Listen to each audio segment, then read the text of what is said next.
పరలోకమందున్న మా తండ్రి, నిలువరమైన స్థలం మాకు లేకపోయినా మీ కుమారుల్ని సేవకుల్ని తండ్రి రిక్కీ గోఠం గారిని తండ్రి ప్రేరేపించి మా ఎడల తండ్రి తన ద్వారా కటాక్షం కలగజేసినందుకు మీకు స్తుతులు. ఇది క్రైస్తవ స్థలము గనకే తండ్రి మమ్మల్ని ఎవరు ఏమీ అనలేకపోతున్నారు. కానీ మనుషులు స్వార్థపరులు. గతించిన తండ్రి కాలంలో మేము ఎన్నో మేలులు చేసి ఎంతో మేము ప్రేమించి ఎంతో గౌరవించిన అన్యాయంగా తండ్రి మమ్మల్ని పంపించేశారు. అయినను మీరు మా మీద జాలిపడి తండ్రి ఎవరు తండ్రి మమ్మల్ని ఏమీ అనలేని ఒక చక్కటి స్థలం మాకు అనుగ్రహించినందుకు మీకు స్తుతులు. ఇది మీరిచ్చిన దయ అని జ్ఞాపకం చేసుకుంటూ మరొక నూతన సంవత్సరంలోకి అడుగులు మాకు వేయిస్తున్నందుకు మీకు స్తుతులు స్తోత్రములు దేవా. మీరు ఎవరికి ఈ సంఘం పట్ల మీ దృష్టి ఎంత ఉందని చూడగలుగుతున్నారో అర్థం చేసుకుంటున్నారో నాకు తెలియదు, కానీ తండ్రి మాకు అర్థమవుతుంది. మా వెనక, మా ముందు, మా చుట్టూ మీరు ఆవరించి ఉన్నారని. ఇది మా వలన ప్రారంభింపబడిన పరిచర్య అయితే మేము ఎప్పుడో ఆగిపోయేవాళ్ళం. ఇది మీ వలన తండ్రి ప్రారంభింపబడిన పరిచర్య కనుక అనేక లోయలలో, ఇబ్బందుల్లో, అవమానాల్లో తండ్రి వెలివేతల్లో ఘోరాతి ఘోరంగా తండ్రి మమ్మల్ని అవమానిస్తున్నప్పుడు నమ్మక ద్రోహాల మధ్య కూడా మమ్మల్ని ఈ రోజుకి పరిచర్యలో తండ్రి నిబ్బరంగా పౌరుషంతో మమ్మల్ని వాడుకుంటున్నారంటే ఇది మీరు ప్రారంభించిన పరిచర్య. పురస్కరించుకొని మరొక ఏడాదిని జ్ఞాపకం చేసుకొని చక్కగా తండ్రి వాక్యాన్ని విని ప్రేమ విందులోకి వెళ్ళడానికి మాతో మా అందరితో తండ్రి ముఖాముఖిగా మాట్లాడతారని కోరుతున్నాం. నిలబడి నేను తండ్రి ఈ పులిపేట మీద నుంచి మీ పిల్లల సమయాన్ని నేను దొంగిలించక, నాకు తోచిందల్లా నేను మాట్లాడక, కేవలం మీ వాక్యపు పరిధిలో నేను నిలబడి నాకు ఇచ్చిన గురుతర బాధ్యతను తండ్రి ఉన్నది ఉన్నట్టుగా బలా నమ్మకమైన దాసుడా అని సత్యవాక్యమును సరిగ్గా విభజించే దాసులుగా మమ్మల్ని వాడుకుంటారని కోరుతూ మమ్మలను మీ బిడ్డలను అందరినీ మీ చేతులుగా అప్పగిస్తూ క్రీస్తున్నామని ప్రార్థన సమర్పిస్తున్నాం తండ్రి. ఆమేన్. త్వరగా కొన్ని విలువైన సంగతులు విందాం. ఏడాది ముగించుకొని మరొక ఏడాదిలోకి మనం వచ్చాం. నిజానికి సంఘం కొరకు ఒక చిన్న మెమోరీ ఉంది, నేను చెప్తాను వినండి. నిజానికి ఈ టౌన్లో సంఘం ప్రారంభించాలని ఎప్పటి నుంచో మా విజన్ అది. కానీ ఎలా ప్రారంభించాలని ప్రారంభించుకునే సమయానికి, ప్రారంభిద్దాం అనుకునే సమయానికి మా ఇంటికి సుధాకర్ తమ్ముడు, డేవిడ్ తమ్ముడు, అలాగే ఉండూరు నుంచి కొంతమంది అన్నలు, సంటి, వీళ్ళందరూ వచ్చారు. వచ్చినప్పుడు కొన్ని విషయాలు ఆ టైంలో నేను క్రైసిస్లో ఉన్నాను. నాతో మాట్లాడినప్పుడు అన్న మాకు సంఘం నడుస్తుంది. అప్పటికి నిర్దాక్షిణంగా అంటే ఇంకా జాలి లేకుండా ఒక స్పీకరు ముందు మమ్మల్ని వదిలేశాడు, తర్వాత ఏళ్ళని వదిలేశాడు. ఆయన ఎవరు ఏంటని అడగండి, ఆయన అంటే నాకు గౌరవం, ఆయన అంటే నాకు ఇష్టం. కానీ ఆయనలో నచ్చని కోణం ఏదైనా ఉందంటే అర్ధాంతరంగా వదిలేస్తాడు. అది ఏ సేవకునికి ఉండకూడదు. అంటే నచ్చితే ఒకలాగా, నచ్చకపోతే ఒకలాగా. లైవ్ వెళ్తుంది కనుక కొన్ని విషయాలు చెప్పలేను. వీలైతే ఒక మ్యూట్లో పెడతా, కొంచెం మ్యూట్లో పెట్టండి, ఎందుకంటే ఆయన మీద నాకు గౌరవం ఉంది. ఆడవాళ్ళు మాటలు వింటాడు. అంటే ఈవెన్ వాళ్ళ పేరెంట్స్ ముఖ్యంగా అదొక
బాధకి గురైన గొర్రె పిల్లలు మేము. ఆ తర్వాత బర్రె పిల్లలు ఎవరు సుధాకర్ తమ్ముడు డేవిడ్ వీళ్ళందరూ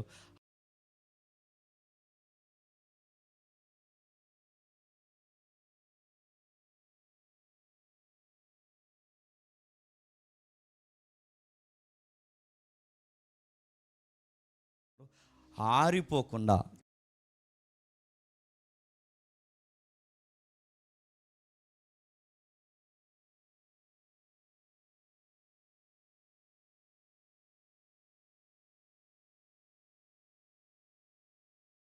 ఆ చిన్న రెంట్ హౌస్ ఆ మేడంజీ ఎవరో డాక్టర్ అమ్మందిగా ఆ క్రిస్టియన్ హాస్పిటల్ మర్చిపోలేం పేరు ఇంకా ఆవిడ ఈసారి లైవ్ ఇచ్చుకోవచ్చు. ఓకే, ఆవిడ ఎవరైతే ఉన్నారో ఆవిడ కూర్చోబి అక్కడికి వెళ్ళారు తమ్ముడు. వాళ్ళు చక్కగా ఒక రేకుల షెడ్లో సరైన అక్కడ ప్లాస్టింగ్ లేదు, గోల్ లేవు, ఏమీ లేదు, అయినా కానీ నడిపిస్తున్నప్పుడు ఎప్పుడు ఒకసారి సరదాగా ఒక మంత్ ఒకసారి మా దగ్గర రా అంటే నేను వచ్చాను, చూసినప్పుడు నేను అన్నాను, తమ్ముడు ఆల్రెడీ అప్పటికే నాకు రెండో దెబ్బ తగిలేసింది మా ఊర్లో, ఏటని అడగకండి మళ్ళీ లైవ్ వెళ్తుంది లేనిపోను కూడా, ప్రశాంతంగా ఉన్నాను, తలపోట్లన్నీ నెట్టుకోలేను ఇప్పుడు. సరే, అప్పటికే నాకు అర్థమైంది, నా శాలరీ నేను ఖర్చు చేశాను, నా ఎనర్జీ నేను ఖర్చు చేశాను, నా నిద్ర దూరం చేసుకున్నాను, కష్టపడ్డాను. ఎక్కడెక్కడ వైఎస్ రాజశేఖర రెడ్డి గారి జిల్లా, ఎక్కడ తిరుపతి, ఎక్కడెక్కడ ప్రాంతాలు, ఎక్కడ ఒడిస్సా, ఎవ్రీ వీక్ మా ఏరియాకి వచ్చేవారు చర్చ్ వర్షిప్కి. నా శాలరీకి వచ్చి అన్నీ వచ్చి పెడితే వాళ్ళు నాకు ఇచ్చిన కితాబ్ ఏంటంటే ఆడిష్టమైపోతుంది అన్నారు.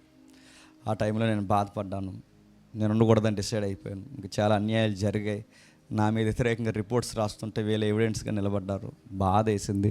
ఇలాంటి అన్యాయస్తుల మధ్య నేను ఉన్నానని చెప్పి నేను ఆ రోజు ఒక మాట అన్నాను, చూస్తూనే ఉండండి నేను సంఘం స్టార్ట్ చేస్తానని చెప్పి అక్కడి నుంచి నేను వెళ్ళిపోయాను.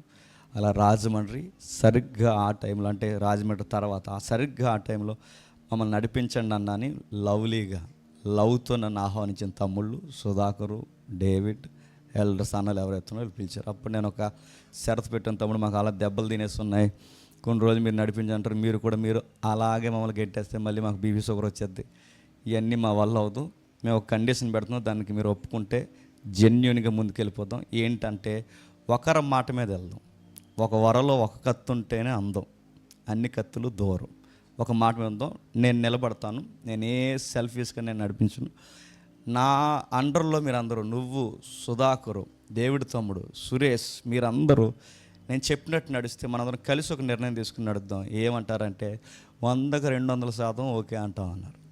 అలా స్టార్ట్ చేసాం, బాగా నడుస్తుంది. ఏ దయ్యం పట్టేసిందో తెలియదు కానీ ఎవరికి ఏటని అడగకండి, దయ్యంలాగా అయిపోయింది ఆవిడ. కస్సు బుస్సు లస్సు మేము బూతులు చెప్పుకుంటున్నామా?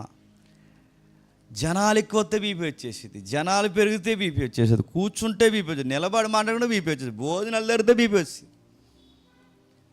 చిన్న చిన్న విషయాలకు కోట్ల రూపాయల ఆస్తులు ఉన్నవారు 500 కొరకు గొడవ ఆడుతున్నారంటే వాళ్ళని ఎంత పిసిని కొట్టి ఎవరు అనాలండి? మనకే కనుక ఆ ప్రాపర్, ఒకవేళ నాకే కనుక ఆ ప్రాపర్ ఉంటే ఫ్రీ తీసుకుంటాను, నేను పెట్టుకోండి దేవుని సేవ, ఎవడొస్తాడు నేను చూసుకుంటే. ఆడెవడో గొట్టంగాడు వచ్చి సౌండ్ తగ్గించమంటే మొత్తానికి మానేంటి చచ్చి అంటారు. ఈడెవడో వచ్చాడు, రకరకాల బాధపడిన కోపం వచ్చేది, ఎవడో కిడ్నీ అమ్మేసిన స్థలం కొనేయాలని. ఏది అలా టైంలో ఇంకా ఆగిపోయింది, బాధ వేసింది. 4-5 వారాలు ఆగిపోయాం, సుమారు ఒక 2-3 నెలలు ఆగాం.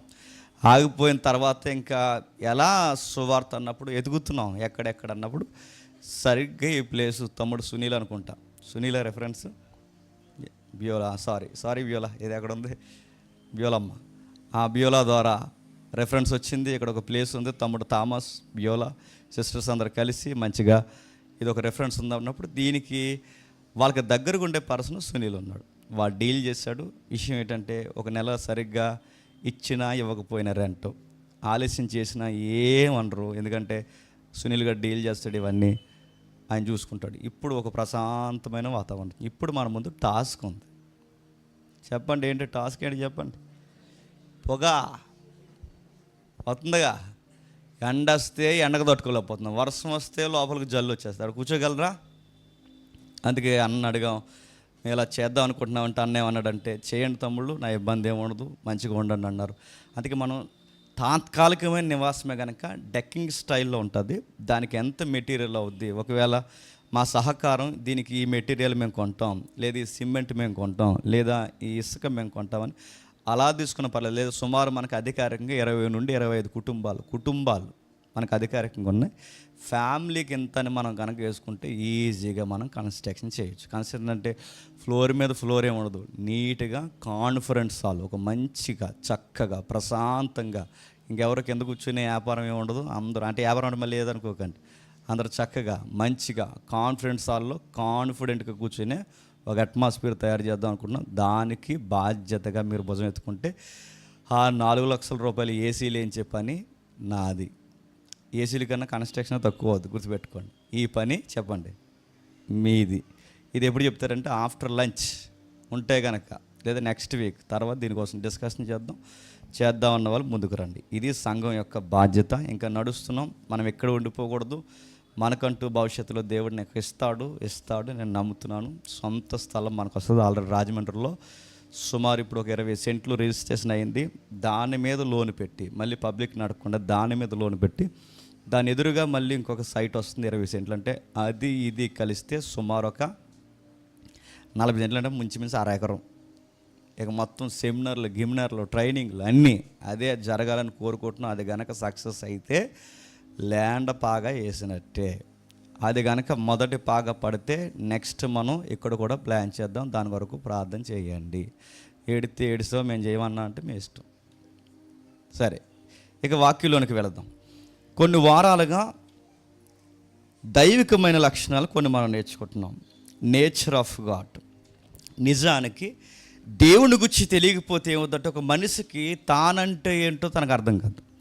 దేవుడి గురించి సరిగ్గా అర్థం కాకపోతే ఒక మనిషిని, అంటే ఒక సాటి మనిషిని ఎట్లా డీల్ చేయాలో మనకు అర్థం కాదు. ఒక మనిషి గురించి మనకు సరిగ్గా తెలియాలంటే వాడికి దేవుడు అంటే ఏంటో తెలియాలి. అందుకే నైతిక విలువల్లో మనిషి బ్రతకాలి అంటే సూత్రం దేవుని గురించిన అవగాహన ఉండాలి, దైవ భయం ఉండాలి. ఇది స్టార్టింగ్ క్లాస్ గుర్తుందిగా. ఆ దైవ భయం లేకపోతే ఒక మనిషి ఎంత వికృతంగా తయారవుతాడో. సొసైటీలో ఇప్పుడున్న కరెంట్ ఎగ్జాంపుల్ మనం చూసాం.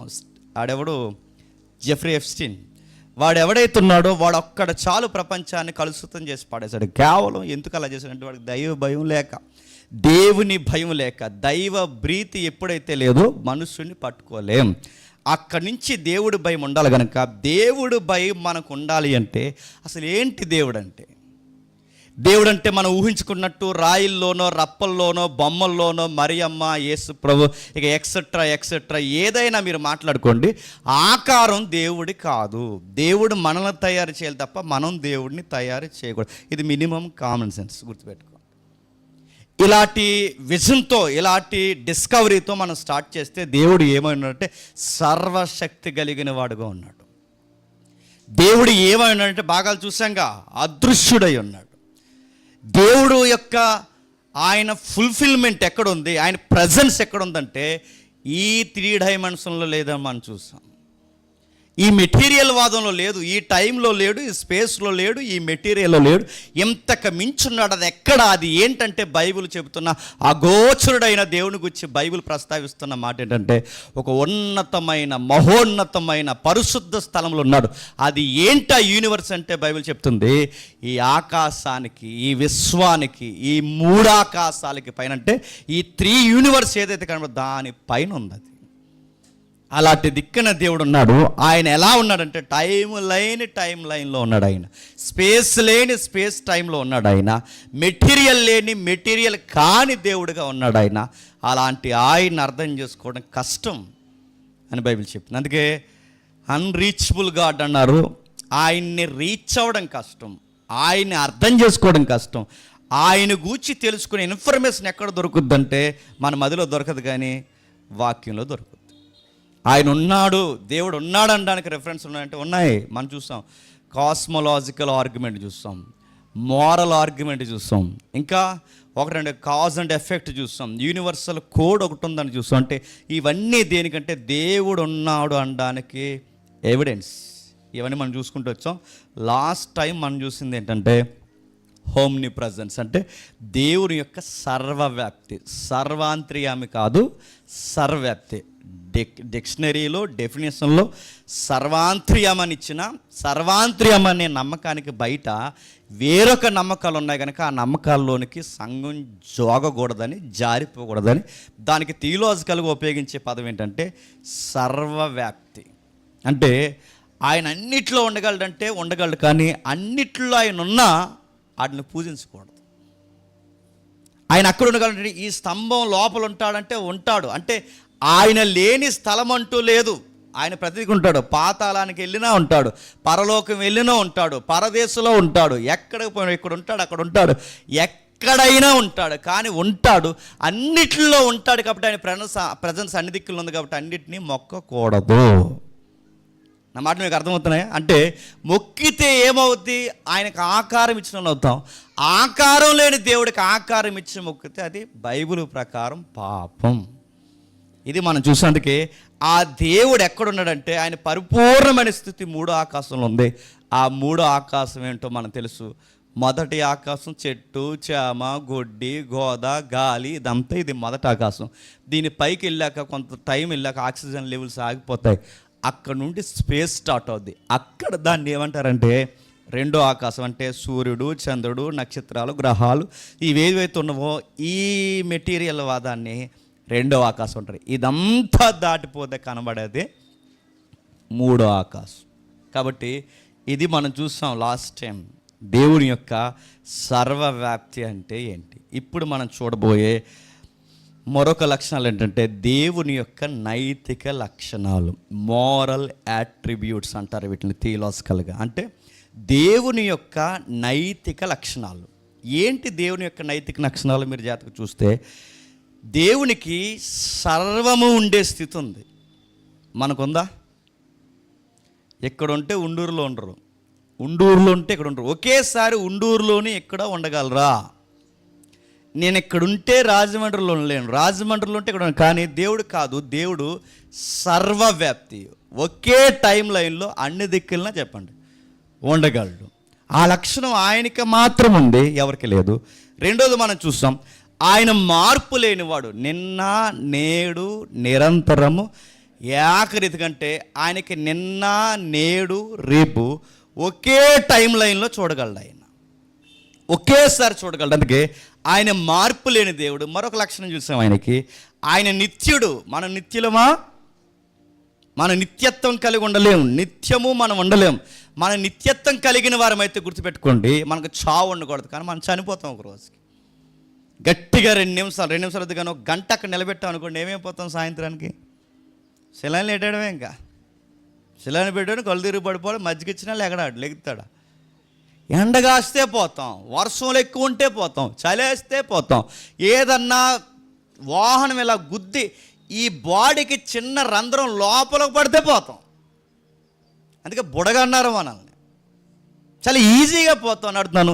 గాలి బుడగ లాంటిదే మన ఇప్పుడు. అవును, దీనికి ఏదైనా కన్నం పడితే పోతాం, గట్టిగా వాన కురిస్తే పోతాం, ఎండ తగిలితే పోతాం. అంటే మన చావు చాలా ఈజీ. మనకి నిత్యత్వం అంటే ఈ బాడీతో నిత్యం ఉంటామనే పదం మనకి వర్తించదు. ఎందుకు చెప్తున్నాను వినండి జాగ్రత్తగా. త్వరగా బిర్యానీ వండాం, త్వరగా వెళ్ళిపోదాం. రైట్. సర్వవ్యాప్తి, మార్పు లేనివాడు, ఆయన నిత్యుడు. ఇవి ఆయనకి మాత్రమే. ఈ యాట్రిబ్యూట్స్ అన్నీ ఆయనకి మాత్రమే ఉంటాయి. ఇప్పుడు మరో లక్షణం చెప్తున్నాడు, ఆయన శక్తి కలిగిన వాడు. మన శక్తి కలిగిన వారం కా. నేను అడుగుతున్నాను, ఈ టేబుల్ నేను ఒక్కడనే లేపినా నడుతున్నాను, కొంచెం ఆ రెండు కలిపి లేపమంటే అవుతుందా? ఒకవేళ యంగ్ ఏజ్లో ఉన్న నా ఫిట్నెస్ మిడిల్ ఏజ్కి వచ్చేసరికి ఉంటుందా? మిడిల్ ఏజ్లో ఉన్న కండరం బలము తర్వాత కాళ్ళ ముగిసే కొలది ఉంటుందా? బకెట్ నీళ్ళు లేపే మనం, బాగా బకెట్ నీళ్ళు ఇలా లేపే మనం రేపొద్దున వయసు అయ్యాక గ్లాస్ ఇలా వణుకుతుంది. మనకి శక్తి లేదు, గుర్తుపెట్టుకోండి. మన శక్తి కలిగిన వారుగా ఉన్నట్టుగా కనబడినా మనం శక్తివంతులం కాదు. మరొకటి, ఆయన అదృశ్యుడు, మనం దృశ్యంలో ఉన్నాం.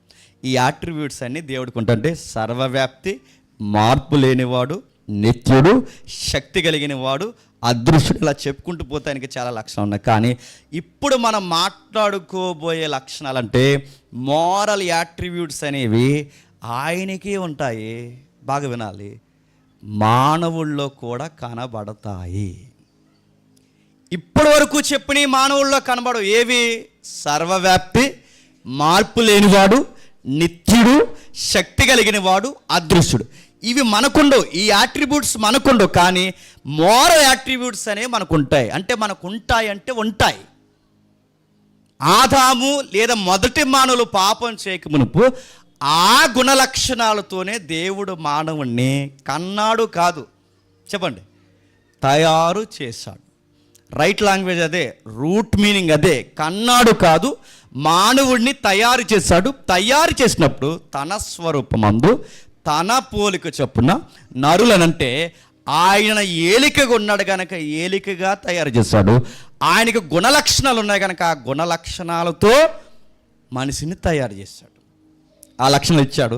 ఆ లక్షణాలు మనకు ఉంటాయి అంటే ఉంటాయి. ఏంటవి? ప్రేమించే గుణం దేవునికి ఉంది. చెప్పండి ఇంక ఈజీగా, మనకే ఉంది. అందుకే ఒక రచయిత ఏమిటంటే మన ప్రేమ పిపాచులం అంట. ప్రేమ లేకపోతే బతకలేము మనం. లవ్ కావాలి, లవ్ కావాలి, లవ్ కావాలి. మదర్ నుండి అయినా లవ్ కావాలి, ఫాదర్ నుండి అయినా లవ్ కావాలి, చైల్డ్హుడ్ నుండి మదర్ బ్రదర్ లవ్ కావాలి, సిస్టర్ లవ్ కావాలి, ఫ్యామిలీ లవ్ కావాలి, వయసు వచ్చిన తర్వాత లైఫ్ పార్ట్నర్ లవ్ కావాలి. ఈ గుండె దేనికోసం బతుకుతుందంటే లవ్. అందుకే మీరు చూడండి, ప్రేమించే ప్రేమ కోసం అట మరణంలో కూడా దిగుతారంట. అందుకే ప్రేమ అంట మరణము కన్నా బలమైనది. ఇప్పుడు చెప్పండి, దేవుడు ప్రేమ ఉన్నాడంటే బైబిల్ ఉంటుంది ఎస్ ఆయన ప్రేమ ఉన్నాడు. అందులో లక్షణం మానవునికి ఉందంటే చెప్పండి, మానవుడికి ఉంది.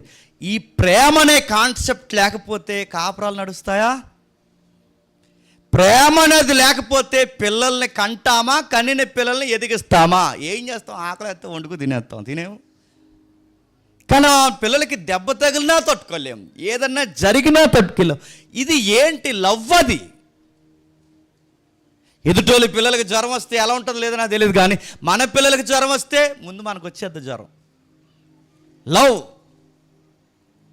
నేను అడుగుతున్నాను, మనసుకు ప్రేమతో అంటే హృదయంలో నుంచి ఉన్నది ఉన్నట్టుగా ప్రేమించే లైఫ్ పార్ట్నర్ దొరికితే ఆ పార్ట్నర్ నాకు ప్రేమనిస్తే నేను రివర్సల్ ఇచ్చేది చెప్పిన నా లవ్ తనకి ఇస్తాను, ప్రేమతో బతికేస్తాను. నిజంగా మంచి కపుల్స్ ఉంటే వాళ్ళకి బిల్డింగ్స్ అవసరం లేదు, వాళ్ళకి వెహికల్స్ అవసరం లేదు, వాళ్ళకి ఎకరాల స్థలం లేదు. వాళ్ళ మధ్య ప్యూర్ లవ్ ఉంటే పాకలో కూడా చెప్పండి, పాకలో కూడా శ్రద్ధను తిని బతికేస్తారు. బతకరు. ప్రేమ లేదనుకోండి ఇలా అంటుంది. మొన్న ఒక వీడియో చూశాను నేను, ఫేస్బుక్లో వచ్చింది. ఏడుస్తుంది ఆ అమ్మాయి. నా రాజస్థానో మరి మహారాష్ట్ర అమ్మాయి చాలా ఎక్కెక్కి ఏడు చేస్తుంది. ఎందుకు ఏడుస్తున్నామంటే ఆ పాప పక్కన ఉంది, పాప ఏడుస్తుంటే ఆ పాప తుడుస్తుంది, మమ్మీ ఆడొద్దు మమ్మీ అని, డోంట్ క్రై అంటూ ఇలా తుడుస్తుంది. ఆడొద్దు ఏడొద్దు ఏడొద్దు ఏడొద్దు అని చెప్తుంటే ఆవిడ తెగేడు చేస్తుంది. నేను అనుకున్నాను ఆడేమో కొట్టాడేమో అందుకే ఏడుస్తుంది వీడియో తీసుకుంటే. కాదు, ఇంతకీ అది ఏదో కొనమంది, అదే మెల్ల వేసుకునేది, అది 12,000 అంట. ఏడుస్తుంది, 12,000 ఎట్టి కొనలేకపోతున్నావు అంటే నువ్వు నన్ను ఏం లవ్ చేస్తున్నావు అంత. నా లైఫ్ అంతా వేస్ట్ అయిపోయింది, నా జీవితం నాకేం అర్థం అవ్వట్లేదు. దేనికోసం? వస్తువు కోసం. అప్పుడప్పుడు చూసారా, ఒక చీర కొనలేవు, నువ్వు నన్ను ప్రేమిద్దు. చీరకి లవ్కి సంబంధం ఉందా? మొహమా. నేను అడుగుతున్నాను, ఆ ఏయో బుక్ చేసిందంట, ఈ మధ్య దరిద్రం సో ఎవడ కనిపెట్టాడు కానీ అవన్నీ ఇంటికి వచ్చేస్తే మనకు చెప్పరు, ముందు బుక్ చేసేస్తారు. ఆ బుక్ చేసే వచ్చిన తర్వాత 8,000 అయినాయి అందంట. 8,000 దేనికైనాయి అని అడిగితే ఇంతకైనా 8,000 అంటే నిన్ను ఎవడు బుక్ చేయమన్నాడంటే ఇప్పుడు పంపించామంటావా? ఇవ్వడానికి ఎంత ఆలోచిస్తున్నావు? అది ఊరు వాడైతే అందరికీ చెప్పండి. ఇవన్నీ ఎలా ఉంటుంది తెలుసా? నేను అడుగుతున్నాను, ప్యూర్ లవ్లో ఎలా ఉంటుందంటే నువ్వు నాకు చీర కొనకపోయినా పర్లేదు, నాకు సరిగ్గా ఏసీ పెట్టకపోయినా పర్లేదు, నన్ను చూడకపోయినా పర్లేదు, నీ నుంచి నేను ఎక్స్పెక్ట్ చేసేది ఏంటంటే చెప్పండి లవ్. నువ్వు లవ్తో నాకు పాచాన్నం పట్టినా నాకు నచ్చేస్తుంది, నువ్వు లవ్తో నన్ను పూరు గుడుసులో పెట్టినా నాకు నచ్చుతుంది. అంటే లవ్తో సొసైటీ కాపురం నడుస్తుంది అంటే నడుస్తుంది. అందుకే లవ్ ఉండాలి. సొసైటీ అలా గ్రిప్తో అలా ఉందంటే, ఎంతో కొంత గ్రిప్లో నడుస్తుందంటే దేవుడు సొసైటీకి ఇచ్చిన నైతికత ఏంటో తెలుసా? మోరల్ వాల్యూ ఏంటో తెలుసా? లవ్. దేవుడికి లవ్ ఉంది, దేవుడు మనుషులకి ప్రేమించే హృదయాన్ని ఇచ్చాడు. నెక్స్ట్, దేవుడికి ద్వేషించే గుణం ఉంది. జాగ్రత్త. ప్రేమించే గుణం ఉన్నదన్నది ఎంత వాస్తవమో మోరల్ వాల్యూస్లో, మోరల్ యాట్రిబ్యూట్స్లో దేవుడికి ద్వేషిస్తాడు ఆయన. ఇది కొంచెం జాగ్రత్తగా కొంచెం ఎక్స్ప్లెనేషన్ ఇద్దాం. ఆయన ద్వేషిస్తాడు, మనము కూడా ద్వేషిస్తాం. ద్వేషించమా? నచ్చని విషయాలను ద్వేషిస్తాం, నచ్చని వ్యక్తులను ద్వేషిస్తాం, నచ్చని మాటలను ద్వేషిస్తాం, నచ్చని ప్రదేశాలను ద్వేషిస్తాం. ఈ మోరల్ వాల్యూస్ మనిషికి ఎలా వచ్చాయి? దేవుడిచ్చాడు. ప్రేమించే హృదయాన్ని ఆయన ఇచ్చాడు, ద్వేషించే హృదయాన్ని ఆయన ఇచ్చాడు. ఇంకా ఏమిచ్చాడు? జడ్జిమెంట్ చేస్తుంటాం చూసారా, ఆడలాగా ఈడెలాగా, ఇదైతే తప్పు ఇదైతే ఒప్పు, మనిషి అన్నవాడు ఎలా చేయకూడదు, ఇది కరెక్ట్ కాదని ఈ జడ్జిమెంట్లు ఇచ్చే ఆ కాన్షియస్ ఎలా వచ్చింది? దేవుడిచ్చాడు. బాధపడే లక్షణాలు ఆయనవే, ప్రేమించే లక్షణాలు ఆయనవే, దేశించే లక్షణాలు ఆయనవే, తీర్పు తీర్చే లక్షణాలు ఆయనవే. మనిషిలో ఫీలింగ్స్ అనేవి ఏమున్నా ఆ ఫీలింగ్స్ అన్నీ ఎలా వచ్చినాయి తెలుసా? ఫీల్ ఆయన ఇచ్చిందే, గుర్తుపెట్టుకోండి. ఆయన లక్షణాలు వచ్చాయి. ఇప్పుడు జాతకు ఒక ఇమేజ్ చేస్తాడు, ఎవల్యూషన్ థియరీ. ఇక్కడే ఓడిపోద్ది. మనిషి కోతి నుంచి రాలేదు అనడానికి ఆ థియరీ, అది ప్రాక్టికల్ కదా, ఆ థియరీకి చెంప చెల్లుమని పోయే కౌంటర్ డిఫెన్స్. ఇంకా చెప్తున్నాను, కౌంటర్ డిఫెన్స్ ఏంటో తెలుసా? మనిషి కోతి నుంచి రాలేదనడానికి ఇదిగో ఈ మోరల్ ఆర్గ్యుమెంటే. ఈ మోరల్ ఆర్గ్యుమెంటే కనబడట్లేదు అనుకుంటా. కనబడుతుందా? నా నేత్రాలతో చూడండి, కనబడుతుంది. కనబడుతుందా చెప్పండి. అది ఇప్పుడు చూడండి, ఇప్పుడు కనబడుతుంది. అదిగో ఎవల్యూషన్ థియరీ. మొదటి కోతి, పైకి లేచిన కోతి, కత్తి పట్టిన కోతి, కర్ర పట్టిన కోతి, కర్రకు డిఫెన్స్గా వాడుతున్న కోతి, టెక్నాలజీ రంగంలోకి వచ్చి మిషన్ కనిపెట్టిన కోతి, ఇప్పుడు కంప్యూటర్ ముందు కూర్చున్న కోతి. ఆడు కోతే వాళ్ళ థియరీ ప్రకారం. ఇది రైటా? ఒకవేళ ఇదే రైట్ అయితే నడుతున్నాను, ఇదే రైట్ అయితే నడుతున్నాను, మరలా మోరల్ ఆర్గ్యుమెంట్ అంటారు దీన్ని. ఎవడైనా ఎప్పుడైనా కోతి నుంచి వచ్చిన 10వ తరగతి పాస్ అయిపోయి లింగులింగమని వాగేవాడు ఎవడైనా ఉంటే, అది యూనివర్సిటీ అయినా సరే, ఇది అడగండి. దేవుడు లేడు, నేను రంపు పనులు చేసుకుంటా తిరుగుతాను అని వాగే ఎవడైనా, ఈవెన్ రామ్ గోపాల్ వర్మైనా వాడిని ఫాలో అవుతున్న శిష్యుడైనా ఎవరినైనా ఈ ఆర్గ్యుమెంట్లో అడగండి. మనిషి కోతి నుంచి వచ్చాడంటే, మనిషి కోతి నుంచి వస్తే మీరు జాగ్రత్తగా వినండి, ఆ ఇమేజ్ అవుతాడు. మనిషి కోతి నుంచి వస్తే, ఈ కోతి నుంచి వచ్చిన మనిషికి అలా ఎదుగుతూ ఎదుగుతూ కత్తి పట్టడం వచ్చింది, సుత్తు పట్టడం వచ్చింది, మిషన్ పట్టడం వచ్చింది, కంప్యూటర్ పట్టడం వచ్చింది. ఇవి పట్టడం వచ్చినాయి, బాగానే ఉంది. అంటే బతకడం నేర్చాడు, బాగానే ఉంది. ఇప్పుడు ప్రశ్న, వాడికి మోరల్ వాల్యూస్ ఎలా వచ్చినాయి? నా మాట మీకు అర్థమవుతుంది లేదు? మోరల్ వాల్యూస్ అంటే అవి లోపలుంటాయి. బయట సుత్తట్టొచ్చు, కత్తట్టొచ్చు, వాడు మిషన్ పట్టుకోవచ్చు, కంప్యూటర్ పట్టుకోవచ్చు, కానీ మోరల్ వాల్యూస్ ఎలా వచ్చినాయి? ఎప్పుడు గుర్తుపెట్టుకోండి, మోరల్ వాల్యూస్ డిఎన్ఏ ప్రకారం మధ్యలో రాలేదు. మోరల్ కాన్షియస్ లోపల ఏదైతే ఉందో, ఇది తప్పు, ఇది ఒప్పు, ప్రేమ, ద్వేషం, దగ్గర పెట్టుకోవడం, దూరం పెట్టుకోవడం, ఇవన్నీ మధ్యలో అంటే మధ్యలో అంటే ఏంటి? ఈ కోతి అక్కడ వరకు వచ్చాక అక్కడి నుండి వచ్చాయంటే మరి ముందు లేవా? ఒకవేళ లేదు, ఉన్నాయో లేవా? మధ్యలో వస్తే నష్టం ఏంటని మీరు అడిగితే, నా మాట మీకు అర్థం లేదు.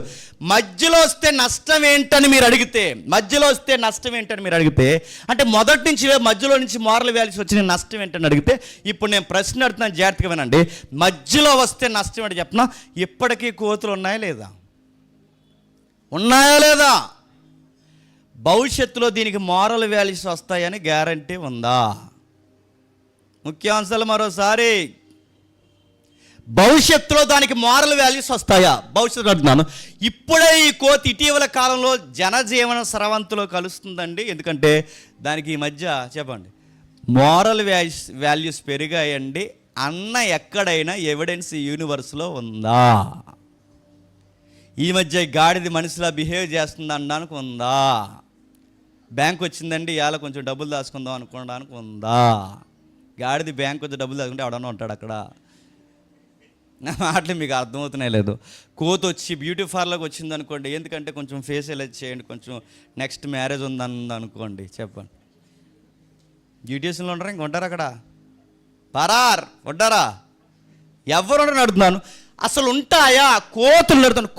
కోతుల్లాగే బిహేవ్ చేస్తున్నాయి. మళ్ళీ భవిష్యత్తు కౌంటర్ ఏంటంటే, భవిష్యత్తులో ఏ కోత అయినా సరే మనిషి అవుతుంది మోరల్ వాల్యూస్ పెంచుకునడానికి గ్యారంటీ ఉందా? దీన్నే మోరల్ ఆర్గ్యుమెంట్ అంటారు.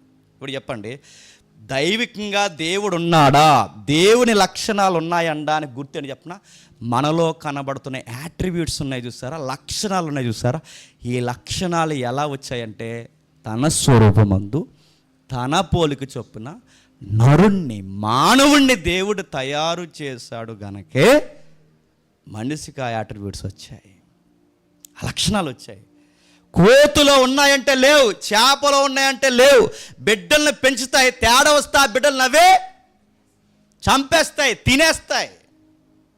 జీవుల్లో లేనిది మానవుల్లోకి వచ్చిందంటే ఈ మానవుడిని తయారు చేసింది ఎవరు? దేవుడు. అందుకే నైతిక లక్షణాలు మనసులో ఉన్నాయంటే ఆ లక్షణాలే చెప్తున్నాయి. ధైర్యంగా చెప్పొచ్చు, నాకు ప్రేమించే హృదయం ఉందంటే, ద్వేషించే హృదయం ఉందంటే నా దేవుడు నన్ను పుట్టించాడు. అందుకే నేను స్టార్టింగ్ తరగతుల్లో అన్నాను, దేవుడు లేడన్న వాడికి ఎవిడెన్స్ ఉన్నాయో లేదో నాకు తెలియదు, కానీ దేవుడు ఉన్నాడనడానికే చెప్పండి కుప్పల తెప్పల ఎవిడెన్స్ ఉన్నాయి. లేడన్నవాడికి ఏముందో చెప్పనా? ఫెయిత్ ఉంది వాడికి. అంటే లేడన్న ఒక విశ్వాసం ఉందే తప్ప వాడి విశ్వాసానికి ఆధారాలు లేవు. కానీ ఉన్నాడనడానికి మనకేముంది చెప్పండి? ఆధారాలు ఉన్నాయి. కాస్మలాజికల్ ఆర్గ్యుమెంట్ ఉంది, మోరల్ ఆర్గ్యుమెంట్ ఉంది, మెటీరియల్ ఆర్గ్యుమెంట్ ఉంది. ఒకటి రెండా? లేఖనం స్క్రిప్చర్ ఏదైతే ఉందో దీంతో కూడా ఆర్గ్యుమెంట్ మనం చేయొచ్చు. ఇప్పుడు డౌట్ రావాలి, కొంచెం జాగ్రత్త. దేవుడు మొదటి లక్షణం చూసాం, దేవుడు ప్రేమై ఉన్నాడు. దేవుడు ప్రేమై ఉన్నాడు. ముగిద్దాం. దేవుడు ప్రేమై ఉన్నప్పుడు ప్రేమించే లక్షణం ఎవరికి ఇచ్చాడట? మనకిచ్చాడు. ఇప్పుడు బాగా వినండి, దేవుడు ఏమై ఉన్నాడు మనకు ఎలా తెలుస్తుంది? చెప్పాలి. దేవుడికి లక్షణాలు ఉన్నాయి అని మనకు ఎలా తెలుస్తుంది? తనను తాను బయలుపరుచుకున్నాడు. ఎక్కడ బయలుపరుచుకున్నాడు? ఆయా తరాల్లో, ఆయా నాగరికతల్లో, ఆయా సమయాల్లో, ఆయా మనుషుల మధ్య తనను తాను బయలుపరుచుకుంటే, తనను బయలుపరుచుకున్న దేవుని ఎక్స్పీరియన్స్ అంటే రుచి చూసి అనుభవించిన వ్యక్తులు గ్రంథాన్ని రికార్డ్ చేశారు. ఆ గ్రంథం పేరు చెప్పండి, బైబిల్. అందులో తెలుస్తున్నాడు ఆయన ఎలా ఉన్నాడు. అందులో ఎలా ఉన్నాడో తెలుసుకోవడానికి అందులో ఒక లక్షణం ఏంటంటే ఆయన ప్రేమ. అంటే ఇప్పుడు దేవుడు ఎలా ఉంటాడంటే నేను ఊహించుకొని దేవుడు ఎలా ఉంటాడని నేను చెప్పాలా? నాకు ఒక ఎవిడెన్స్ ఉంది. ఏంటి చెప్పండి? బైబిల్ ఉంది. ఇందులో ఉన్నాడు కాబట్టి ఆయన ఎలా ఉంటాడని దీన్ని బట్టి నేను నేర్చుకోవాలా? డాక్యుమెంట్లో ఉంది, ఎక్స్పీరియన్స్ డాక్యుమెంట్ ఉంది, కానీ దాన్ని బట్టి దేవుడు ఇదే అంచనేయాలి తప్ప నా ఊహల్లోంచి దేవుడిని అంచనేస్తే సమాజంలో రెబలర్ పీపుల్ ఎవరైతే ఉన్నారో, పీపుల్ ఉంటారుగా కొంతమంది అటు ఇటు కానీ మధ్యస్థంగా పనిచేసే ప్రజలు ఉంటారు చూసారా, లిబర్టీ లిబర్టీ లిబర్టీ లిబర్టీ అని మాట్లాడుతున్న వాళ్ళు ఎవరైతే ఉన్నారో వాళ్ళ మాటల్లో ఒక మాట నేను చెప్తాను, జాగ్రత్తగా వినండి. దేవుడు ప్రేమ ఉన్నప్పుడు ఎందుకు ద్వేషిస్తున్నాడు అంటారు. దేవుడు అందుకే బైబిల్లో కోసం అడుగుతారు ఏమని? యెహోవా దేవుడు కోపిష్టి, యెహోవా దేవుడు ఉగ్రుడు. ఈ మాట అన్నారు, నన్ను దేవుడికి క్షమించకాక.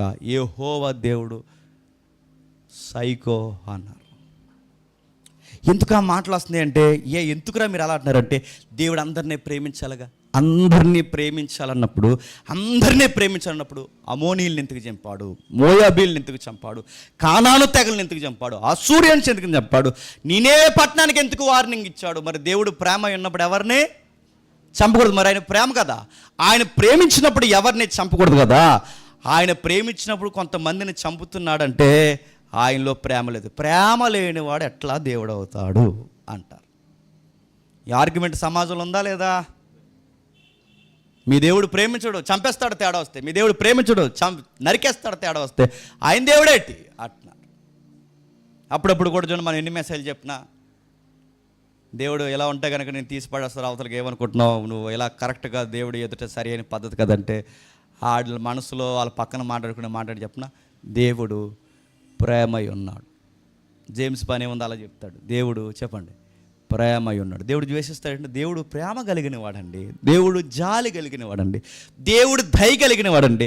దేవుడు ఎందుకు చంపేస్తాడండి అంటే మనం ఏమంటాం, పులిపేట మీద నిలబడి మాట వినకపోతే లారీ పోదు మీద నుంచి అంటాం. ఆడంటాడు అలా ఎలా పానేస్తాడండి? దేవుడు ప్రేమై ఉన్నాడండి. బైబిల్లో మరి ఎవరు ఆ కంటెంట్, నేను కూడా వాడేదని తెలియక బైబిల్లో ఎవరు తెచ్చారు బైబిల్లో లేని కంటెంట్ ఏంటి చెప్పనా? ఆ బైబిల్లో లేని కంటెంటు పాపిని ప్రేమించు చెప్పండి, పాపాను దేశం. ఎవడు చెప్పాడండి? ఇది బొంద సామెత అండి. ఇది పాపిని ప్రేమించు చెప్పండి, ఎక్కడ ఉందండి అలా? ఒకవేళ ఆయన ప్రేమమైన దానికి దీన్ని కలిపేస్తా అంటే ఆయన లవ్ గాడ్ అని చెప్పడానికి, ఆయన లవ్ చేస్తున్నాడని చెప్పడానికి ఇలాంటి సామెతలు పుట్టించేశారు. మీరు గమనించండి, ఒకవేళ ఆయన అన్నిటినీ ప్రేమిస్తాడంటే, ఆయన ప్రేమ మాత్రమే ఉన్నాడు, ద్వేషం లేదనుకుంటే, దొంగతనం చేసిన ఏం చేయాలి చెప్పండి? ప్రేమించాలి. నరహత్య చేసిన ఏం చేయాలి చెప్పండి? ప్రేమించాలి. ద్వేషించిన బాగానండి, వ్యభిచారం చేసిన ఏం చేయాలి చెప్పండి? ప్రేమించాలి. ద్వేషించి ఒకరోడు కొట్టుకొని చెప్పిన ఏం చేయాలి చెప్పండి? ప్రేమించాలంటే నేర ప్రవృత్తిని కూడా దేవుడు ప్రేమ అయి ఉన్నాడు కనుక ఇంకెవరిని ఏమనకుండా ప్రేమించాలి. బ్యాలెన్స్ కుదరదు. అందుకే బైబిల్ ఏమని చెప్పినా, ఆయన ప్రేమిస్తాడు చెప్పండి, తేడాగా ఉంటే ద్వేషిస్తాడు. ఇప్పుడు చెప్పండి, ఆయన ద్వేషించడంలో ప్రేమ లేదంటే ప్రేమ ఉంది. ఆ ప్రేమలో ఏముందంటే, జాగ్రత్తగా వింటే, పరిశుద్ధత ఉంది. అర్థమవుతున్నాయా? బిర్యానీ ఉంది, అర్థమవుతున్నా లేదా? ముగించేద్దాం. ఆయన ప్రేమ అంటే దేవుడు ప్రేమ ఉంది కాబట్టి కోపం ఉండకూడదు అనకూడదు, దేవుడికి ప్రేమ ఉంది కాబట్టి ద్వేషం ఉంది అనకూడదు, ఆయనకి ప్రేమ ఉంది కాబట్టి ఇక ఎవరిని ఏమనకూడదు అనకూడదు. మరొక ఆర్గ్యుమెంట్ ఉంది, క్రిస్టియన్లో కూడా నమ్ముతున్నారు, దేవుడు ప్రేమ ఉన్నాడు కనుక నరకాన్నట తీసాడంట. ఎందుకు? మరి ఆయన ప్రేమ కదా, మనుషులను అలా చూడలేకపోతున్నాడు, అందుకు ఏం చేశాడట? నరకం తీసాడట. నేను అడుగుతున్నాను, నరకం తీసేసాడని బైబిల్లో ఉందా? ఆయన ప్రేమిస్తాడు. బాగునండి, చెడ్డ కార్యాలు చేసే వ్యక్తుల్ని, చెడ్డ కార్యాలని మర్చిపోవద్దు, చెడ్డ కార్యాలు చేసే వ్యక్తుల్ని, చెడ్డ కార్యాలని రెండిటినీ ద్వేషిస్తాడు. ఎందుకు ద్వేషిస్తాడు? చెడ్డ కార్యాలు గనక. ఎందుకు ద్వేషిస్తాడు? చెడ్డ వ్యక్తులు గనక. ఎవరి మీద కోపిస్తాడంటే అందరి మీద కోపికించడు కానీ చెప్పండి, చెడ్డ కార్యాలు చేసే వారి మీద కోపిస్తాడు, ద్వేషిస్తాడు. ప్రేమ ఉంది అనడానికి గుర్తు ఏంటి చెప్పనా? ప్రేమ ఉంది అనడానికి గుర్తు ఇది ప్రేమ అని చెప్పాలి అంటే దానికి ఆపోజిట్ ఏముండాలి చెప్పండి? ద్వేషం ఉండాలి. దేవుళ్ళో ద్వేషము ఉంది చెప్పండి, పగ ఉంది. ఎవరిని ద్వేషిస్తాడంటే ఆయన ఆజ్ఞలు ఆచరించిన వారిని, ఆయన చెప్పినట్టు చేయని వారిని, ఆయన కృపను అర్థం చేసుకోలేని వారిని, ఆయన ప్రేమను లోకు తీసుకుని ఇంకా నేర ప్రవృత్తిని డెవలప్ చేసేవారిని ప్రకటన గ్రంథం అన్నాడు, మొఖం మీద ఉమ్మేసేస్తా అన్నాడు, ద్వేషిస్తా అన్నాడు. మారు మనసు పొందకపోతే జీవరక్షణ తీసేస్తా అన్నాడు, లేకుండా చేస్తానన్నాడు. ఇప్పుడు చెప్పండి, దేవుడట ప్రేమ ఉన్నాడు అన్నాడు. ఈ రెండు మనలో అరకొరగా ఉన్నాయి లేదా చెప్పండి? మనం ఎవరిని ప్రేమిస్తాం? మాటిని నమ్మకంగా ఉన్న వాళ్ళని ప్రేమిస్తాం, అంతేనా? ఇలా తిని చాలా పొడి చేస్తాను ప్రేమిస్తాం చెప్పండి. ఎవరిని ప్రేమిస్తాం చెప్పండి? నాకు తగ్గట్టుగా నా హృదయానుసారంగా ఉంటే ప్రేమిస్తాం. కానీ గమ్మత్తేంటి చెప్పిన, దేవుడు తను హెచ్చించే వారిని హెచ్చిస్తాడు, తను ప్రేమించే వారిని ప్రేమిస్తాడు. అందరికీ ధారాళంగా వర్షం కురిపిస్తాడు, ఎండకాయిస్తాడు, అన్నీ చేస్తాడు. కానీ ప్రత్యేకమైన ప్రజలు ఉంటారే, ఆయన మాట వినేవారిని వారిని ప్రేమిస్తాడు. మనం ఎలాగైతే ప్రేమించి కొంత వ్యక్తుల్ని, కొన్ని పరిస్థితులు ద్వేషిస్తామో, మనలో ఈ లక్షణాలు దేవుళ్ళలో కూడా ఉన్నాయి. ఆ లక్షణాలు మనం పంచుకున్నాం. మరో లక్షణం ఏంటో తెలుసా? మొదటి యోహాను పత్రిక, త్వరగా మొదటి యోహాను పత్రిక ముగిద్దాం. మొదటి యోహాను పత్రిక మొదటి అధ్యాయం 5వ వచనం.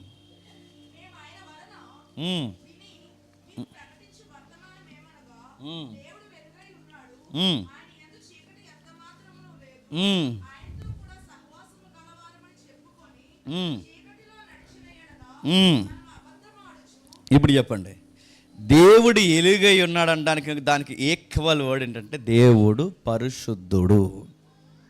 దేవుడు ప్రేమై ఉన్నాడు, దేవుడు కోపం కలిగి ఉన్నాడు. దేవుడికి ఉండే మరొక లక్షణం ఏంటంటే దేవుడు పరిశుద్ధుడు. ఆయన పరిశుద్ధుడు కనుక మన నుంచి ఏం కోరుతాడంటే, నేను పరిశుద్ధుడిని కనుక చెప్పండి మీరును పరిశుద్ధంగా ఉండండి. ఇప్పుడు బాగానండి, పరిశుద్ధత ఎందుకంటే ఆయనలో లేని లక్షణం ఏంటో తెలుసా? ఆయనలో ఎంత మాత్రము పాపం లేదు, ఎంత మాత్రము చీకటి లేదు. ఆయన గుణం. అందుకే దేవుడు బైబిల్ ఏమంటుందంటే, దేవుడు తన స్వభావానికి విరుద్ధంగా, అంటే తన వ్యక్తిత్వానికి విరుద్ధంగా ఏది చేయడు. ఆయన ఎందుకు పాపం చేయడంటే ఆయన ప్రజెన్స్ అలా ఉంటుంది, ఆయన చేయలేడు. దీన్ని ఎలా వివరించాలో నాకు అర్థం కావట్లేదు, కానీ ఒకసారి వివరిస్తాను, జాగ్రత్తగా వినండి. అందరూ తెల్ల బట్టలు వేసుకొని, ఒక్కరు కూడా వంకర చూపులు చూడకుండా, పరిశుద్ధమైన పాటలు పాడుతూ ఒక మంచి ప్రాంగణంలో కూర్చుని, మొత్తం అంతా తెల్లగుండి, పాడేవాడి దగ్గర నుంచి కూర్చున్నవాడి దగ్గర వరకు అందరూ గజగజ వణికిపోతే, నీలాంటోడు నాలాంటోడు ఆ గుంపులోకి వెళ్తే మనకేమనిపిస్తుంది చెప్పండి? ఒరే ఇక్కడ జాగ్రత్తగా ఉండాలిరా అనిపిస్తుంది. ఇక్కడ ఉన్నంతసేపు జాగ్రత్తగా ఉండాలిరా, ఎందుకంటే ఇదంతా హోలీ, పరిశుద్ధంగా ఉంది. ఇక్కడ చాలా జాగ్రత్తగా ఉండాలని, అక్కడ ఎలాగున్నామో జాగ్రత్తగా ఉంటాం, ఎక్కువ మాట్లాడు, ఎందుకంటే ఆ ప్రజెన్స్ అలా ఉంది అక్కడ. ఇది మీకు అర్థమైతే, దేవుడు ఏమన్నాడంట? పరిశుద్ధుడు, వెలుగే ఉన్నాడు. ఆ పరిశుద్ధత దగ్గరికి ఎవరెళ్ళి ఎలా మారిపోతారో తెలుసా? పరిశుద్ధంగానే మారిపోతారట. నువ్వు నేను రోడ్డు మీద తిరిగావు అనుకో, అందరూ మంచోళ్ళమే. అదే ఈ సన్నిధి దగ్గరికి వచ్చి కూర్చున్నావు అనుకోండి, అన్నీ బయటకు వస్తుంటాయి వాక్యం నుంచి. రావా? యెషయా అట చాలా మంచిగా ఉన్నాడట. నేను ముగిస్తున్నాను. ఎప్పుడైతే దేవుని పరిశుద్ధతను అలా చూశాడో అన్నాడట, నా క్రియలు నా పెదవులు నీ దృష్టికి మురికి గుడ్డలు అన్నాడు. అది హోలీ. నెక్స్ట్ యోబు అన్నాడట, నేను ఏ తప్పు చేశాను నా జీవితానికి ఇన్ని కష్టాలు వచ్చాయంటే, యోబు దేవుడిని దేవుడిగా సుడిగాల్లో ఎప్పుడైతే ఎదుర్కొన్నాడో, ఆ ఎదుర్కొన్నప్పుడు యోబు అంటాడు, నేను నీతిమంతుని కాదు, న్యాయవంతుని కాదు, నేను తప్పు చేశాను, పాపిని అని ఒప్పుకున్నాడు. పేతురు గారు అప్పటి వరకు చాలా ఘనాపాటి గొప్పగా తిరుగుతున్నారు. పేతురు గారి దగ్గరికి ప్రభు వెళ్ళి ఎప్పుడైతే నిలబడి ఆ విస్తారమైన చేపల కొట్టు చూపించాడు, వెంటనే పేతురు ఏమన్నాడు చెప్పండి? నేను పాపాత్ముని, నన్ను విడిచి వెళ్ళిపో. అంటే దేవుడు పరిశుద్ధుడు ఉన్నాడు. ఆయన పరిశుద్ధత మనకు అర్థమయ్యే కొలితే మనం ఎలా మారుతాం చెప్పండి? ఆయన పరిశుద్ధుడు గనక చెప్పండి మనము పరిశుద్ధతలోనికి వెళతాం. అందుకే ఎక్కడ చూడండి, ఎక్కువ పవిత్రత ఉన్న దగ్గర మనం తప్పు చేయలేం. ఇప్పుడు అడుగుతున్నాను, ఈ మాట అంటున్నాను ఏమనుకోకండి, ఇక్కడే మొబైల్లో ఏదన్నా అశ్లీలత, ఒక రీల్ ఇక్కడ చూడగలవా? చూడరాని అవకాశం నీకు వచ్చినా ఇక్కడ చూడగలవా? ఎందుకంటే ఇక్కడ దేవుని ప్రజెన్స్ ఉంటుందని నీకు తెలుసు, చూడలేవు. దేవుడు మన నుంచి ఏం ఎక్స్పెక్ట్ చేస్తాడు చెప్పనా? నా కవనెంట్లోకి రండి, నా కమ్యూనికేషన్లోకి రండి. ఇంకా ఏమన్నాడు? ఆయన మాట్లాడుతున్న ఈ లక్షణాల్లోకి రమ్మంటున్నాడు. ఇంకా ఆయన ఏమంటున్నాడు? ఆయన లక్షణాల్లో ఎప్పుడైతే మనం కనెక్ట్ అవుతామో, దేవుడు నీకు నాకు చెబుతున్న సంగతి ఏంటంటే, ఆయన లాంటి, అంటే ఆయన సంపూర్ణమైన పరిశుద్ధతలోకి మనం వెళ్ళంగానే ఆయన పరిశుద్ధ లక్షణాలు మనం సంతరించుకుంటామంట. కొన్ని రిఫరెన్స్ చూద్దాం త్వరగా. హబక్కూకు గ్రంథము మొదటి అధ్యాయం, హబక్కూకు గ్రంథం మొదటి అధ్యాయం 13వ వచనం. నీ కనుదృష్టి దుష్టత్వము చూడలేనంత, అది దేవుడు అంటే. పాపం, ఇప్పుడు బాగుండి, ఇది చూడడం పాపం, మాట్లాడడం పాపం, చేయడం పాపం అని ఎందుకంటాం? నా మాటలు మీకు అర్థం, ఇది పాపం అని ఎందుకంటాం చెప్పండి? ఇది పాపం. ఇప్పుడు బాగునండి, ఈ టేబుల్ వంకరగా ఉంది అని నేను అనాలంటే ఎలా అనగలను? సరైన కొలత ఏంటో చెప్పండి, నా దగ్గర ఉండాలి. ఈ బోర్డు వంకరగా పెట్టారని ఎలా చెప్పగలను? దాని దగ్గర స్ట్రైట్గా కొలిసేది ఏదైనా ఉంటే నేను చెప్పగలను. ఒక లైన్ వంకరగా ఉందని ఎలా చెప్పగలను? దాని దగ్గర స్ట్రైట్ లైన్ ఉంటే చెప్పగలను. ఇప్పుడు బాగుందండి, మనం తప్పు చేస్తున్నాం, చూడడం తప్పు, మాట్లాడడం తప్పు, ఇవి తప్పు అని మనలో చెప్పగలుగుతున్నాం అంటే మనకు స్కేల్ ఎవరో తెలుసా? దేవుడు. ఆయన పాపం చూడడు. ఆయన లక్షణాలతో చేయబడిన మనం పాపం చూస్తున్నామంటే లేనిది తెచ్చుకోవడమే చెప్పండి పాపం. ఆయన తప్పులు మాట్లాడు, మనం తప్పులు మాట్లాడుతున్నామంటే చెప్పండి ఆయన పెట్టని లక్షణం తెచ్చుకోవడమే పాపం. ఆయన పాపం చెయ్యడు, ఎంత మాత్రం ఆయన యందు చీకటి పాపం లేదు. మనం పాపంతోనే బతికేస్తున్నామంటే మనం చేస్తున్నది ఏంటి చెప్పండి? పాపం. అంటే పాపాన్ని ఎలా కొలుస్తారంటే చేమని చంపావా, దోమని చంపావా, కుక్కని చంపావా, నక్కని చంపావా అని తిట్టావా కొట్టావంటే ఇవన్నీ పాపాలు కాదంటే గుర్తుపెట్టుకోండి. అవి పక్కన పెట్టండి. పాపాన్ని ఎలా కొలుస్తారంటే మీరు గమనించండి, దేవుళ్ళో లేని లక్షణం ఏదైనా మనలో ఉంటే అదే పాపం. ఆయన పరిశుద్ధుడు కనుక చెప్పండి, మనమును పరిశుద్ధంగా ఉన్నాయి. ఆయన పాపాన్ని చూడ్డు, మొత్తం నీ ఫోన్ అంతా అయ్యే ఉంటాయి. కానీ నువ్వేమంటావు, దేవుని బిడ్డను అంటావు. దేవుడు అంటాడు ఎవడరా నువ్వు అని అడుగుతాడు. గుర్తుపెట్టుకో. నీ ఫేస్బుక్లో చెత్త చెదారం చూడకూడదంటే దేవుడు చూడ్డ కనుక చెప్పండి, నువ్వు చూడకూడదు. దేవుడు కొన్ని వెబ్సైట్స్ వెళ్ళడు, ఆయనకు అవకాశం ఉన్నా వెళ్ళడు కనుక, అలాంటివి చూడ కనుక నువ్వు కూడా చెప్పండి చూడకూడదు. నీ ఇన్స్టా, ఫేస్బుక్, వాట్సాప్, నీ కాంటాక్ట్ అంతా ఎలా ఉన్నదో తెలుసా? పరిశుద్ధతతో ఉండాలి, గాస్పల్తో ఉండాలి, సువార్తతో ఉండాలి. ఇది కూడా సిన్ అవుద్దంటే బైబిల్ చెప్తుంది చూసినా పాపమే. ఆయన చూడ్డు, ఆయన స్వరూపమందు ఆయన పోలికలో చేయబడ్డ వీటిని చూసి ఎంటర్టైన్ చేస్తున్నావంటే దీన్ని ఏమంటారు చెప్పు? పాపం కదా. వాళ్ళ పోస్టరు చూసి సొంగగారుస్తావు, రీల్స్ చూసి సొంగగారుస్తావు, కనబడిన చెత్త అంతా చూస్తావు, రోడ్డు మీద ఆ దృశ్యం కనబడితే దాన్ని కూడా ఎంటర్టైన్ చేస్తావు. ఇవన్నీ చేస్తూ నేను వర్షిప్లోకి వచ్చి దేవుడితో నేను కొంచెం గడిపాను, ఈ గంట నేను ఉన్నాను, దేవుడు నాకు ఉద్యోగం ఇస్తాడు, దేవుడు నా పిల్లల్ని దీవిస్తాడు, దేవుడు నాకు అన్నీ చేస్తాడు. దేవుడు అంటాడు నీకు ఎందుకు చేయాలి అబ్బాయి, నీకు ఎందుకు చేయాలి చెప్పు? నీ కళ్ళు తినంగా వాడుతున్నావా? అందుకే ప్రభు స్ట్రాంగ్ అన్న మాట అని చెప్పిన, నీ కన్ను నిన్ను అభ్యంతరపరిచినయల్లా చెప్పండి. నిజంగా పీకేమని కాదు, అంత స్ట్రాంగ్గా ఉండమని, అంత ఖచ్చితంగా ఉండి చెయ్యొద్దు. ఎందుకంటే దేవుళ్ళో లేదు, మనలో వస్తే అది తప్పైపోద్ది. చెయ్యొద్దు, చూడొద్దు. ఆయన కన్ను లేదు కానీ ఆయన చూడగలడు. నీ కన్ను ఉంది, నువ్వు చూడగలవు కానీ చూడొద్దు. ఏవి చూడాలో ఏవి చూడకూడదో ఎప్పటికప్పుడు నీకు మోరల్ అని ఒక కాన్షియస్ పెట్టాడు చూసి అది చెప్తుంటుంది, ఎవరే చూడకు కానీ దాన్ని నువ్వు వ్యతిరేకిస్తున్నావు. అది సరిగ్గా చెప్పలేదని పరిశుద్ధాత్మను కూడా నీకు వచ్చి లోపల నుండి చెప్పిస్తుంటే అది కూడా నువ్వు వ్యతిరేకిస్తున్నావు. నీకు ఎంత భయం లేని తనం అనుకోవాలి నిన్ను, అది పాపం అవుద్ది. ఇంకా ఏం చెప్తున్నాడు యోబు గ్రంథంలో? కాంటెక్స్ట్ వేరేని కానీ మాటలు బాగుంటాయి. యోబు గ్రంథము 34వ అధ్యాయం, యోబు గ్రంథం 34వ అధ్యాయం ముగించేసుకుందాం. యోబు గ్రంథం 34వ అధ్యాయం 10వ వచనం.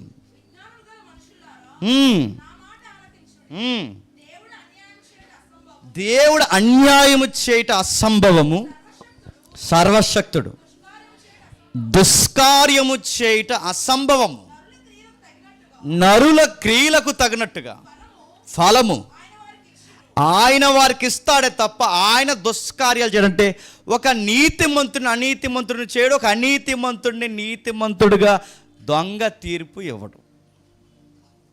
మీకు నెక్స్ట్ వీక్ చెప్తాను నేను ముగించుకునే ముందు. ఒక దోషిని నిర్దోషిగా ఎంచడు, నిర్గమకాండంలో ఉంది 32వ అధ్యాయంలో. ఒక దోషిని నిర్దోషిగా ఎంచడు. మరి మన అందరం దోషులమా కాదా? మరి నిర్దోషం అయిపోయాం. ఆయన యాట్రిబ్యూట్స్లో ఏంటంటే లోపల బయట ఉన్న కోర్టులు కానీ ఎక్కడున్న చట్టాలు కానీ ప్రపంచంలో ఆ సకానికి సగం అంటే 50% సగానికి సగం దొంగ జడ్జిమెంట్లు వస్తున్నాయి లేదు చెప్పండి. అందరికీ తెలుసు 2000 కోట్లు తినేవాడు ఆ సన్నాసిగాడని అందరికీ తెలుసు. అయినా అన్ని ఏమనరా అండి, అది నోటీసులు ఎవరు ఏమెవరు? ఇంకా అడుగుతున్నాను, ఈయన 3000 కోట్లు, 4000 కోట్లు, మొన్న 75,000 కోట్లు. ఒక కంపెనీ పెద్ద ఆయన పెళ్లి చేస్తారు, ఇండియాలో అదిరిపోయే పెళ్ళి, ఎవరన్నా అడగండి. 75 కోట్లు రుణమాఫీ.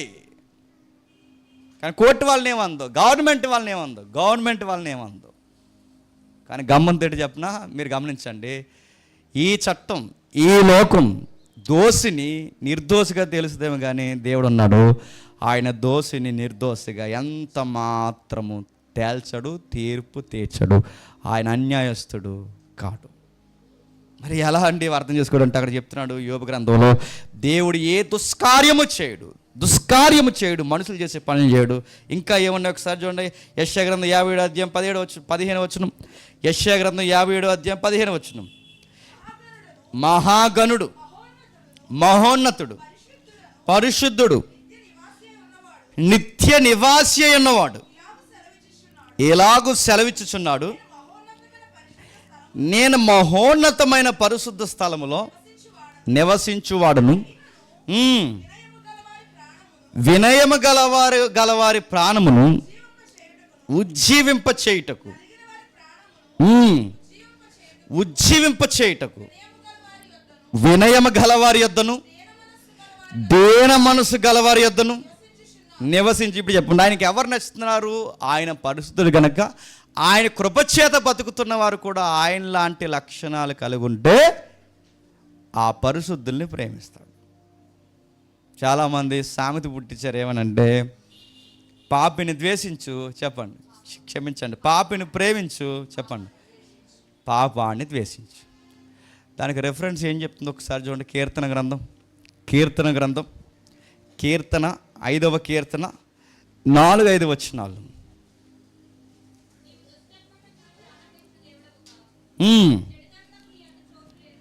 ఆయన ఏంటంటే దుష్టత్వమును చూసు ఆనందించే దేవుడు కాదు, చెడుతనానికి నీ యందు చోటు లేదు, డాంబికులు నీ సన్నిధిని నిలవలేరు, పాపము చేయి వారందరూ నీకు అసహ్యులు. ఇక్కడ లేదు ఇంకా సామెత, love the sinner hate the sin అంటే కుదరదు అయ్యా. లవ్ ద సిన్నర్ బాగా సిన్నర్నే కూడా హేట్ చేస్తాడు, ఆయన ద్వేషిస్తాడు. ఆయన పాపాన్నే కాదు, పాపం చేస్తున్న వాడిని కూడా ద్వేషిస్తాడు ఆయన. నేను అడుగుతాను, మరి ఆ లాజిక్ ఎలాగ అర్థం కాదు. పాపినంట ప్రేమించాలట, పాపాన్ని ఉన్నదే, ఇది ఎక్కడ లాజిక్? అసలు పాపం ఉన్నదే ఆళ్ళు, పాపం చేస్తున్నది ఆడు, మళ్ళీ వాడిని ప్రేమించి పాపాన్ని ద్వేషించడం ఎట్లా? అందుకే దేవుడు అంటున్నాడు, పాపిని ప్రేమించడమే కాదు, పాపాన్ని ద్వేషించడమే కాదు, పాపిని కూడా ద్వేషిస్తాడు.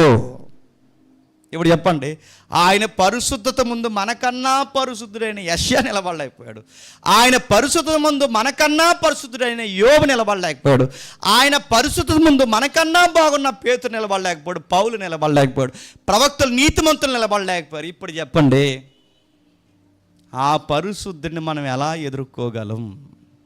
అసాధ్యం. మళ్ళీ చెప్తున్నాను, ఇలా ఆయన ఎదుర్కోవడం అసాధ్యం, ఆ పరిశుద్ధుడిని ఎదుర్కోవడం అసాధ్యం. మరి ఎట్లా ప్రభు అంటే, ఆ పరిశుద్ధుడిని ఎదుర్కోలేం గనకే పరిశుద్ధుడే ఏం చేశాడు ఒకసారి చూడండి. ఎఫెసీయులకు రాసిన పత్రిక ముగించేద్దాం. ఎంత బాగుంటుందండి ఆ మాట చదువుతుంటే, మనసుకి ఎంత ధైర్యం, ఎంత ఆనందం వస్తుంది ఆ ఎఫెసీ పత్రిక, రోమపత్రిక చదివితే. ఎఫెసీ పత్రిక 2వ అధ్యాయం 13వ వచనం. ఎఫెసీ పత్రిక 2వ అధ్యాయం 13వ వచనం. అయినను మునుపు దూరస్తులైన మీరు, ఇక్కడ కాంటెక్స్ట్ ఏదైనా కంటెంట్ మాత్రం సందర్భానుసారంగా ఉంటుంది. చూడండి 2వ అధ్యాయం 13వ వచనం. ఇప్పుడు క్రీస్తు యేసునందు క్రీస్తు రక్తము వలన సమీపస్తులై ఉన్నారు, ఆయన మన సమాధానమయుండి మీకును మాకును ఉండిన దేశమును, అనగా విధిరూపకమైన ఆజ్ఞలు గల తన శరీరమందు కొట్టివేడు. చెప్పండి, మనల్ని ఎలా దగ్గర చేసుకున్నాడంటే, మనం చేసిన పాపానికి, మనం చేస్తున్న పాప కార్యాలకి పనిష్మెంట్ పడాలి. ఆ పనిష్మెంట్ పడితే కానీ ఆయన దగ్గర కాదు, స్వభావానికి విరుద్ధం. ఇప్పుడు ఎలా ప్రభు నిన్ను చేరుకోవడం అంటే, మనకు అడ్డుగా ఒక నవ్వు. ఎందుకంటే మనం ఇలా లిటరల్గా వెళ్ళి ఆయన ముందు నిలబడలేం, ఏ కొసాన ప్రేయర్ చేయలేం, ఏ కొసాన ఆయన దర్శనం చూడలేం, ఏ కొసాన ఆయన వాక్యాన్ని నేరుగా మనం వెళ్ళాం.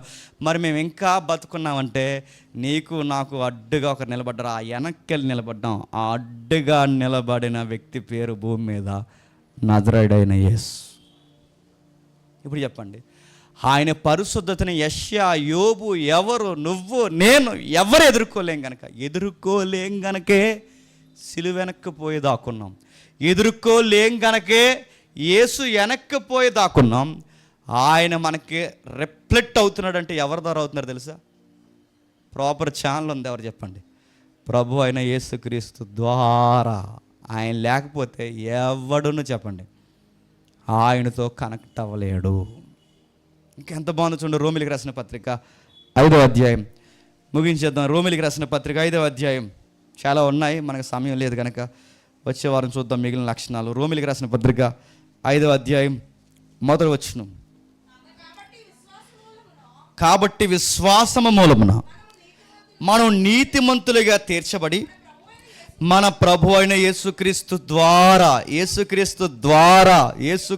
ద్వారా ఆయన లేకపోతే ఎవడు ద్వారా కాదు, దరిదాపులు కూడా రాలేడు. ఇప్పుడు చెప్పండి, మీరు అక్కడ కూర్చున్నారంటే మీరు ఘనాపాటీలని కాదు, నేను ఇక్కడ నిలబడి మాట్లాడుతుంటే మీకన్నా పెద్ద ఘనాపాటీలని కాదు. మనం ఇక్కడ నిలబడి మాట్లాడుకుని కూర్చుని ఉన్నామంటే మనం గొప్పోళ్ళమని కాదు. ఇంటి దగ్గర బయలుదేరి ఇక్కడికి క్షేమంగా వచ్చామంటే చెప్పండి, మనం గొప్పోళ్ళమని కాదు. మరి ఇలాంటి భాగమేనండి. మరి నిర్దోషులం కాదు కదా, మేము దోషులం కదా, దోషులమైన మమ్మల్ని నిర్దోషులుగా ఎలా తేల్చావంటే మీరు గమనించండి. ఎప్పుడు తేలుస్తాడు చెప్పనా? ఆయన ఎప్పుడు నేరస్తుడుగా ఉంటే నేరస్తుడిని నీతిమంతుడు అండో. ఈ మాట క్లారిటీ పెట్టుకోండి. నేరస్తుడుగా ఉంటే నేరస్తుడిని నీతిమంతుడు అండో. మరి నిర్దోషిగా ఎలా తేల్చావంటే, నేను నిర్దోషి అవ్వాలి అంటే కోర్టులోనైనా దేవుడి దగ్గర అయినా ఒక మోరల్ వాల్యూ ఉంది. అదే చెప్పిన ఒప్పుకోవాలి. ఏమని ఒప్పుకోవాలి? ఇదిగో నేను సిన్నర్ని, నేను పాపిని, నేను నిర్దోషిని కానీ దోషిని. ఇప్పుడు నువ్వు నన్ను నీతిమంతునిగా తీర్చడానికి నాకు ఒక ఆప్షన్ ఇచ్చావు, నాకు ఒక రాయితీ ఇచ్చావు, నాకు ఒక దిక్కు చూసి ఇచ్చావు. అదేదో కాదు, ఒక సేవియర్ని ఇచ్చావు. ఆ సేవియర్ నా కోసమే చనిపోయాడు, నేను సిన్నర్నని ఒప్పుకుంటున్నామని ఎప్పుడైతే ఒప్పుకుంటామో ఈ దోషిని చెప్పండి నిర్దోషిగా తీరుస్తాడు. ఇలా ఒప్పుకోకుండా యేసుక్రీస్తు అంటే పట్టింపు లేకుండా ఎవడ జీవితాన్ని వాడు క్రియల ద్వారా ఎదుర్కొందాం అనుకుంటే ఎవడ కూడా నిర్దోషి కాలేడు. నేను డైరెక్ట్గా చెప్తున్నాను. అది రాజ్యాంగ నిర్మాతలైనా, స్వతంత్ర ఉద్యమకారులైనా, సినిమా యాక్టర్లైనా, సమాజంలో ఉన్న గొప్ప గొప్ప మేధావులైనా, ప్రేమ ప్రసంగాలు చేసి అందరినీ ప్రేమించిన సోషల్ ఈవెంట్ చేసిన వారైనా, ఎవరైనా దేవుని దృష్టిలో నీతిమంతులు అవ్వాలి అంటే ఆ దోషులుగా ఉన్నవారు గుర్తుపెట్టుకోండి, ఒక దిక్కుడికి వచ్చి ఆగిపోవాలట. ఎక్కడికి వచ్చి మేము ఆగిపోవాలంటే యేసు అనే ఒక ఆబ్జెక్ట్ ఉంది. అక్కడికి వచ్చి మనం ఆగిపోయి మనం ఒప్పుకోవాల్సింది ఏంటో చెప్పనా? దేవా, ఈయన నేను ఒప్పుకుంటున్నాను, నాకు బదులుగా ఈయన చనిపోయాడు, నా దోషాలకు బదులుగా ఈయన శిక్ష పడుతుంది, నాకు బదులుగా మరణించి తిరిగి లేస్తున్నాడు, ఇది నేను నమ్ముతున్నాను, తప్పైపోయిందని ఎవడైతే ఒప్పుకుంటాడో ఆ దోషిని చెప్పండి నిర్దోషిగా తేలుస్తాడు. అందుకే ఆయన పరిశుద్ధుడు, మనం పరిశుద్ధంగా ఉండాలి.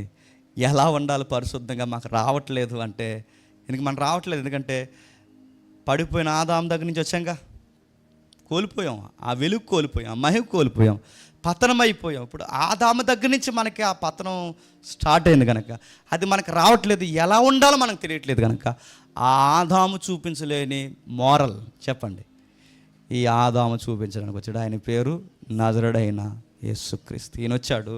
పేతురు అంటాడు, మనం ఎలా మాట్లాడాలో ఈ భూమి మీద ఉన్నప్పుడు ఆయన మాటల ద్వారా మాదిరించిపోయాడట. మనం ఎలా నడవాలో ఆయన నడకలలో మనకు మాదిరించిపోయాడట. ఒక మనిషిని ఎలా చూడాలో ఆయన మాదిరించిపోయాడట.